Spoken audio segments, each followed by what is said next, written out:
In this video, we are going to be covering what's going on in the NFT and crypto markets and some of the hottest NFT drops you got to watch out for. Now, starting things off, we got to go into CoinMarketCap and kind of look at what's going on in the crypto world right now. Ethereum is actually pumping up quite a lot, right? So we actually touched 1.9, which is actually pretty crazy during a bear market. Overall, when I'm looking at the S&P 500, right, which is like stocks in America, things actually still look kind of bearish. People are like, oh my God, we're going to be in a recession. But hey, I'm not an expert when it comes to like global economics. So you just want to be mindful of if you're, purchasing Ethereum at this price, because, you don't necessarily want to always chase the pumps. So just definitely keep that in mind. Now, when we're going into, some of the top NFTs when it comes to volume traded, we actually got a lot of interesting things to talk about here. The first thing I want to touch on is actually some blue chip projects. So we actually see CloneX and Doodles over here under the sub 3 ETH floor price, right? The floor right now is like 2.9.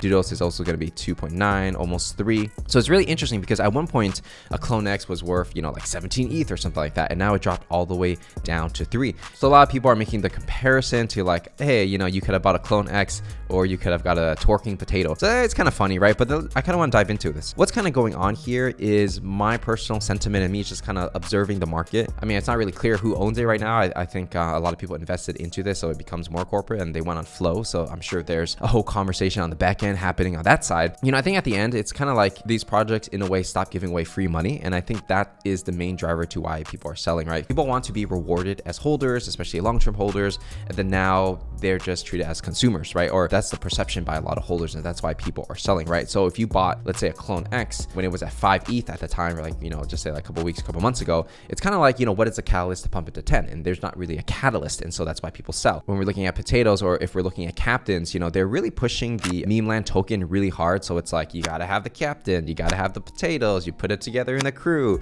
you collect these maps, right? Which is like staking, and you get a reward. And then that map somehow is going to be related to this token drop. And so people can kind of see like, hey, like if we buy these assets, I can ride the train up and then I can sell these assets at the top, or maybe there's a bull market, I could sell everything, right? And so a lot of savvier traders, they're looking at risk to reward ratio, and they're not necessarily collecting. They are literally trying to make money and ride the train. And then when the train stops and they're going to sell the top, then it's going to maybe go down and they're going to rebuy again if they believe that this project, this team, whatever, can do it again. I can kind of see when things get a little more corporate, there's not really a need to be playing this game of like increasing the price and like dropping something and then doing it again. And so that's my personal opinion on what's going on with the sentiment there. Now, I personally think CloneX has one of the best PFP, and it's one of the most creative collections out there. And they're definitely some of the most innovative stuff when it comes to having the 3D files and things like that. However, even with all that said, and even though it's very creative, right now we're in a bear market where there's just a lot of traders trading amongst each other, and they're very smart. They're not really trying to collect, they're trying to make money. So definitely keep those things in mind. Could things turn around? Possibly.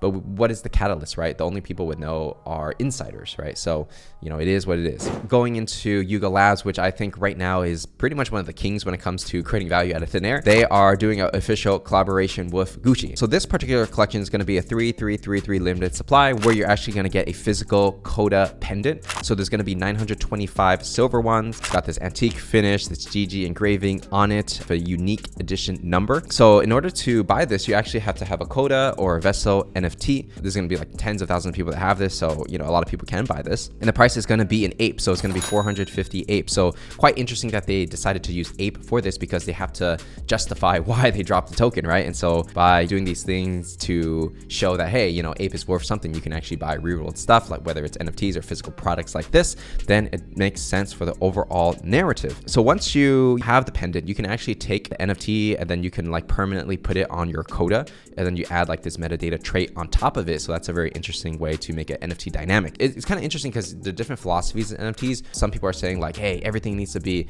on chain. This is the NFT, you can't change it. Other people like, let's rewrite the rules and let's keep changing these NFTs. Let's buy some NFTs and combine them to create something new. Nobody's wrong, nobody's right. It's just your philosophy on what you kind of want, and depending on how it goes, right? Like for Kodas, it's kind of like a video game, so it makes sense. You can upgrade your character.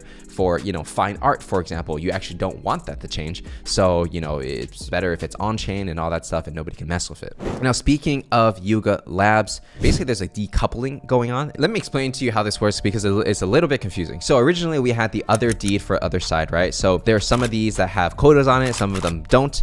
And then basically what Yuga wanted to do is split up the Kodas from this land. From there, you basically burn this NFT. You're going to get a Otherside vessel, right? So you're going to get one of these 3 magical rock things, which will be used in the game for Otherside. And then you also get the Otherside expanded. So this is the version of the land without any Kodas on it.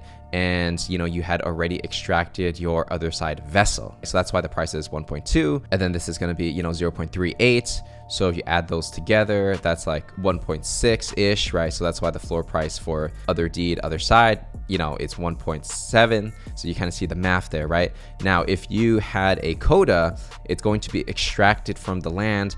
And then there's going to be a separate collection called Otherside Koda. You can see 1,000 people at the time of this recording has created this. And here's are the Kodas that you can buy individually, right? So they're just kind of separating everything. And it also gives them an excuse to create new contracts so that maybe they can enforce royalties and they don't have to fall into a situation like Blur once again, where Blur like just dropped down the royalties like all the way to 0. So I think that's probably one thing they probably thought about when they created all these new contracts. That's pretty much what's going on with Otherside. Now, next piece of news that we have is Gem rebrands as Opensea Pro. So if you didn't know, Opensea purchased Gem.xyz quite a while ago. And a lot of people say like, hey, that probably wasn't the best acquisition for the valuation that they bought Gem for. But anyways, they're probably trying to compete with Blur with that, low royalty fees and all that, and tools for traders specifically. So I guess Opensea, there's going to be like an Opensea where it's going to be for regular people.